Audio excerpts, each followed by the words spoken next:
Good morning, dear students. Today, let's start our studies again with the 7th chapter of our main course book, and the name of the chapter is A Visit to Cambridge.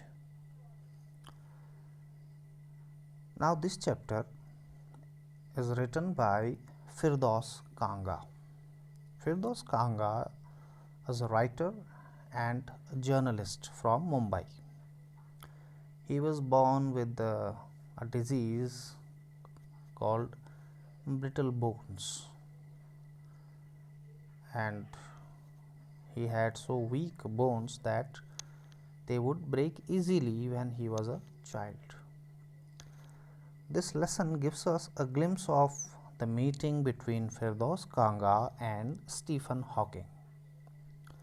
Stephen Hawking, one of the greatest scientists of our time, suffered from a form of paralysis that confined him to a wheelchair. One of the greatest scientists of this time, Stephen Hawking, but he also suffered from a disease. It was a kind of paralysis, and he had to be on wheelchair because of that, and allowed him to speak only by pushing or punching some buttons on a computer which speaks for him. A computer was made for him so that he could speak with the help of those computers, and as the computer would speak, so it was just in a machine like voice. Now, both these men, Firdaus Kanga and Stephen Hawking, moved around in wheelchairs. It was during Firdaus Kanga's visit to Cambridge that they met each other. Now, starting what Firdaus Kanga tells about that meeting. Cambridge was my metaphor for England, and it was strange that I left it. When I left it, it had become altogether something else, because I had met Stephen Hawking there. Firdaus Kanga, author, says that Cambridge was my metaphor for England. Metaphor means here a thing which is regarded as representative or symbolic of something else. Means it was the symbol of England for him. Means for him, England means Cambridge. He does not know anything about England other than Cambridge. So whatever he knew was only Cambridge. Cambridge University is very famous university of England. So the author begins by telling the readers that at some point of time in life, England only meant Cambridge for him and nothing more. He further remarked that after his meeting with Stephen Hawking, the meaning and the relevance, the importance of England in his life changed completely. After meeting Stephen Hawking, now he had different views about England. It was on a walking tour through Cambridge that the guide mentioned Stephen Hawking. Poor man. The guide said about him, poor man who is quite disabled now, though he is a worthy successor to Isaac Newton, whose chair he has at the university. And I started, because I had quite forgotten that this most brilliant and completely paralyzed astrophysicist, the author of a Brief History of Time, one of the biggest bestseller ever, he lived here. The author mentions that he happened to be on a walking tour through Cambridge when his guide spoke about Stephen Hawking. The guide called him a poor man because he was differently abled. He was disabled. Now we call them differently abled. He even told the author that Stephen Hawking now holds the position in the university which was earlier held by Isaac Newton. You must know the great scientist Isaac Newton. He was also there in Cambridge University, and now at his place, at his chair, Stephen Hawking holds that position. The author reveals that before the guide had mentioned, he had forgotten that Stephen Hawking, the most brilliant and completely paralyzed astrophysicist means a scientist who deals with the stars, planets, etc., and the author of one of the biggest bestsellers, a book which he wrote, A Brief History of Time. He almost forgot that he lived there. Now he remembered after the guide told about him.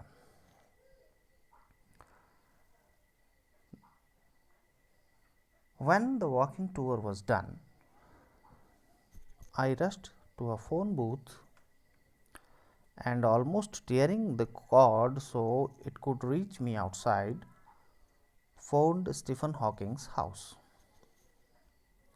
There was his assistant on the line, and I told him I had come in a wheelchair from India. Perhaps he thought I had propelled myself all the way to write about my travels in Britain. I had to see Professor Hawking. Even 10 minutes would do. Half an hour, he said, from 3:30 to 4. Now, once the walking tour came to an end, the author hurried to the nearest phone booth. During those times, people used only phone booths to call. Mobile phones were not available. So he goes to the nearest phone booth and he stretched out the cord, the long phone cable, so that he could reach it from outside because he was on wheelchair. He called Stephen Hawking's residence house, where his assistant answered the call. The author introduced himself as someone who came all the way from India, which the assistant must have taken in the literal sense that he travelled all the way from India on a wheelchair. The assistant might have thought about like that. So he informed that he had come to write about his travelling experience in Britain. The author explained that he needed to see Professor Hawking. He wanted to meet Professor Hawking, even if it meant only for 10 minutes. Even if he could give only 10 minutes, he wants to meet him. But the assistant gave him 30 minutes from 3:30 to 4 for the next day. And suddenly I felt weak all over. Growing up disabled, you get fed up with people asking you to be brave, as if you have a courage account on which you are too lazy to draw a check. The only thing that makes you stronger is seeing somebody like you achieving something huge. Then you know how much is possible and you reach out further than you ever thought you could. Now the author began feeling weak at that moment.